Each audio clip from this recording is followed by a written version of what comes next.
Was your day okay, day 2? We are Why Is That So? And welcome to our podcast series that often begins with why questions based on a first principles approach to various life issues. And to truly live with an unquenchable spirit, this time we won't start with why, but rather with another question. Do you know what children wished for more than half a century ago? Perhaps they didn't wish for modern phones or iPads to play games. They didn't need rare delicacies or thrilling adventures to a magical toyland. Children over half a century ago once wished that, if only they had magic, bombs would turn into delicious fruits, their insides no longer gunpowder, but full of candy and round marbles. Yes, they yearned for a world of peace, free from bombs, bullets, and war, so that everyone could live without the earth-shattering chaos. As President Ho Chi Minh once said, Dien Bien Phu is a brilliant golden milestone in history. It clearly marks where colonialism rolled down the slope and disintegrated, while the national liberation movement worldwide rose to complete victory. It was a great victory for our people, and also a common victory for all oppressed nations in the world. In the history of building and defending the Vietnamese nation, the Dien Bien Phu victory is one of the most brilliant pinnacles, a glorious feat like Bac Dang, Kai Lang, and Dong Da of the new era, the Ho Chi Minh era. People call it the victory in the Valley of Heroes. In the past, we kids used to think heroes were just myths, people in red capes with muscular bodies possessing unparalleled strength. Later, we realized that our own grandparents, the thin, pale soldiers, didn't wear red capes, but they bore the red flag with a golden star on their chests, and flowing in their hearts was love for their country, the blood of national pride. When people mention war, they think of bombs and bullets, fierce battlefields. Where do the bullets flying from gun barrels pierce? They pierce the bodies of heroes, among them the hero named Phan Dinh Giot. Generations of children and grandchildren have heard much about the story of this heroic People's Armed Forces soldier, Phan Dinh Giot, who used his body to block a loophole. But perhaps many still don't truly understand what a loophole is. A loophole is simply a small opening, yet large enough to see through.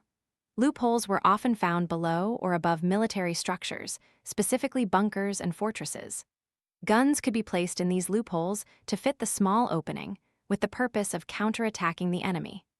The French forces used loopholes extensively in the Dien Bien Phu campaign in 1954, causing immense difficulties and casualties for our troops.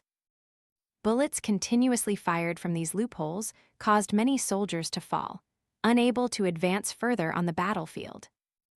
At that time, Phan Dinh Giot, though already wounded twice, once in the thigh, once in the shoulder, both wounds causing him considerable blood loss. His comrades pulled him back to rest, his health visibly weakened. However, witnessing too many comrades sacrificing their lives from the enemy's firepower behind a loophole, he sprang up, embraced an explosive charge, and rushed forward to seal the loophole, about 200 meters from where he had been bandaged. The sound of gunfire deafened, his body was shattered by enemy bombs and bullets. Because the loophole was covered and the French stronghold suppressed, our troops swiftly charged forward to destroy the Him Lam stronghold on March 13, 1954. This was also the victorious opening battle of the Dien Bien Phu campaign.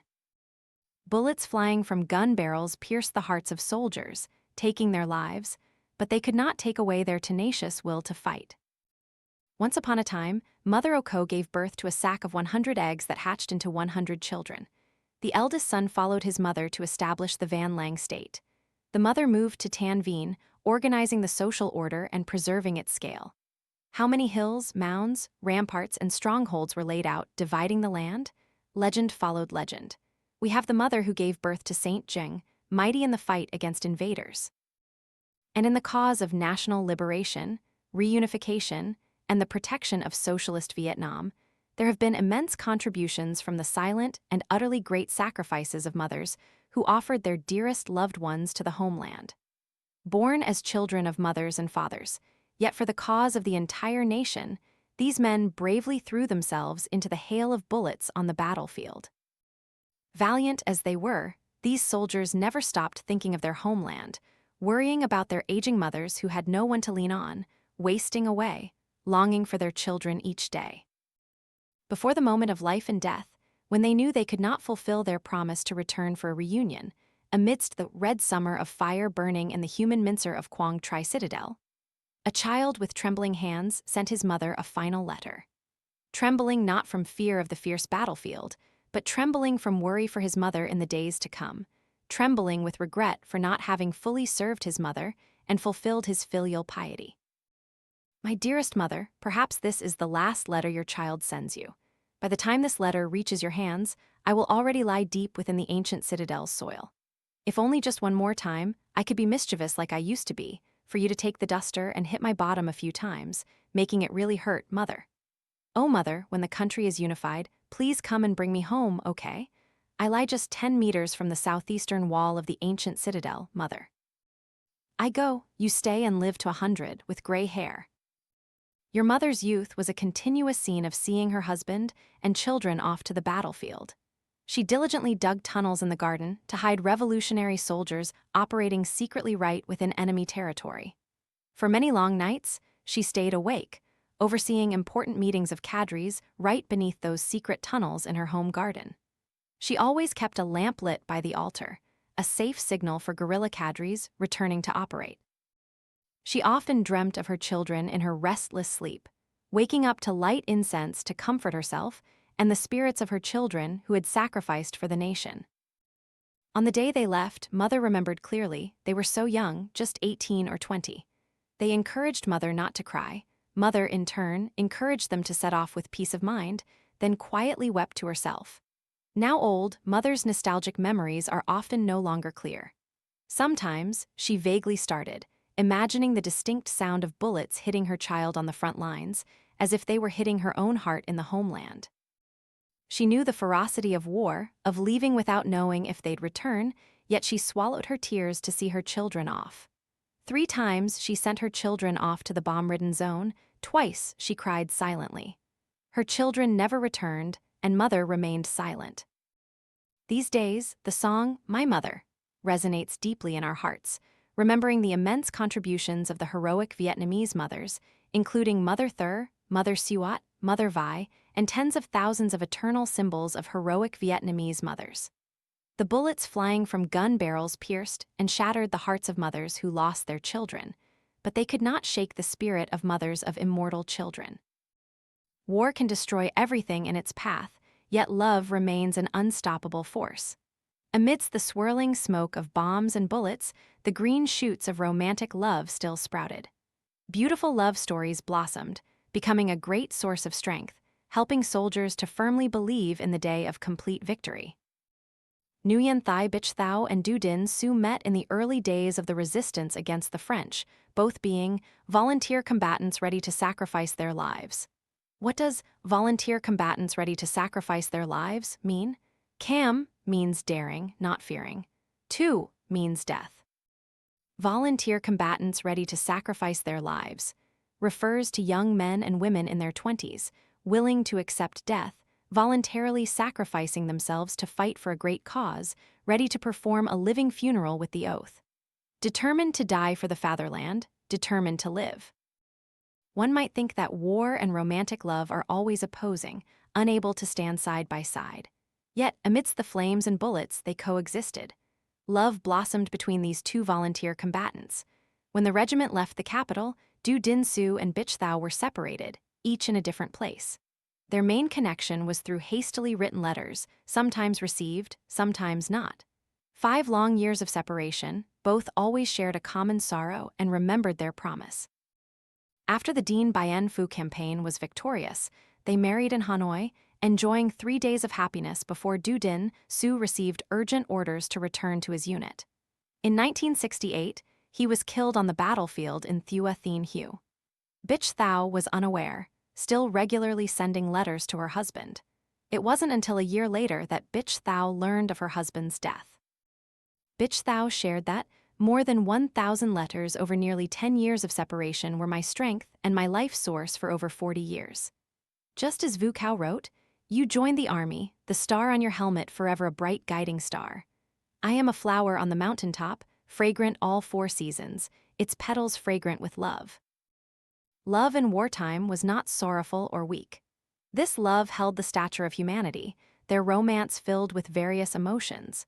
It embodied the ideals of a generation of youth willing to set aside personal affection for the great cause of the nation. There were dreams of simple happiness, even engagement tokens they exchanged. Their sadness and pain transformed into a fighting spirit, into revolutionary action. The bullets flying from gun barrels pierced the bond connecting lovers, but they could not sever the intense love that existed, nor could they crush the belief in the day of complete national reunification, nor could they crush the belief that their loved ones would have a peaceful life. To be born and grow up during wartime was the greatest disadvantage for children, because at their age they should have been playing, studying, and being loved. But bombs and war denied them those things. They had to live in fear, in poverty, with blood and death. They suffered the greatest losses and the most severe consequences, because in times of chaos, children are defenseless. Most of these children did not know what war was like before it found them. They were suddenly thrust into the adult world, seeing death before they could even understand it. Perhaps during this period, these children wished they could grow up quickly, become truly strong and resilient to avenge those who had plunged their homeland into smoke and bullets, to avenge those who had killed their fathers and mothers, who had stolen their peaceful lives. During the war, children grew up very quickly, not just physically but also mentally, becoming independent sooner, learning and knowing many things from life amidst bombs and bullets. Their first lesson as Vietnamese children in wartime was digging bomb shelters, communication trenches, braiding straw hats, going to school, raising chickens, executing small plans, making Truong Sun gifts for older brothers heading to the front lines. These children gradually learned to adapt to wartime life. Soon, when victory comes, Dad will return and Mom will tell stories about me, about little Lon Tun, how I brought rice to Mom who was happily plowing. Each child understood the situation, understood that the young do small tasks. They always tried to contribute their part to their ancestors' fight to protect the country, quickly and agilely completing tasks like delivering messages, like the talented liaison Luong or Kim Dong, leader of the Ho Chi Minh Young Pioneers Brigade, or Sister Vo Thai Sao, the brave girl from the heroic Red Land, who still sang military songs loudly at the execution ground, with a firm belief that the resistance would surely be victorious. The bullets flying from gun barrels pierced and tore apart the inherent childhood sky of those children of war. War snatched away the warmth of countless families, took away fathers and mothers, turning children into orphans. But bombs could not silence their laughter or the vitality of those green shoots. The children who grew up amidst bombs and bullets back then are probably grandparents now. They grew up like saplings in a storm. No hardship could ever crush them. Where will the bullets flying from gun barrels pierce? Wherever they land, they will begin a heartache that shatters a mother's heart, a wife's stifled sobs, a child's tears. How many fathers gaze blankly at their children through photographs? May peace come to all. May the sound of gunfire no longer echo. Humans are born to live, not to be separated by life and death for no reason. Does the heart ever truly understand? Through every era, how many generations of fathers and elder brothers enthusiastically set off, answering the sacred call of the homeland. They left behind their aging mothers, young wives, and infant children to join the resistance. Those who left did not look back. Behind them, the sunny porch covered in fallen leaves. They carried a heavy heart of parting, yet their spirit remained as steadfast as iron, determined to fight for the nation's independence and freedom. These resilient people dedicated their entire youth, contributing their blood and bones to completely liberate the country. Our brothers and sisters rest forever in the embrace of Mother Earth so that we today can live in independence and freedom. We learn from history and through the memories of those who came before us. We deeply understand the value of peace and independence, which had to be exchanged for the blood and bones of countless generations. We, the younger generation, born and raised in peacetime, have not truly understood all the hardships and sacrifices of the previous generations. But today, we respectfully bow our heads and express our profound gratitude to the heroic martyrs who sacrificed for the independence and freedom of our nation. Over 1.2 million martyrs, over 800,000 wounded soldiers, over 50,000 heroic Vietnamese mothers, 300,000 unknown graves. They are the nation. They are who we are today. I will be a white dove. If I am a flower, I will be a fragrant coconut blossom. If I am a cloud, I will be a warm cloud. If I am human, I will die for my country. If I am a bird, I will have a pair of soft wings. From 5 winds beyond the shadow of wealth, a shared sentiment. If I am a flower, I owe love to the early morning. With a sorrowful, deeply passionate heart. Peace.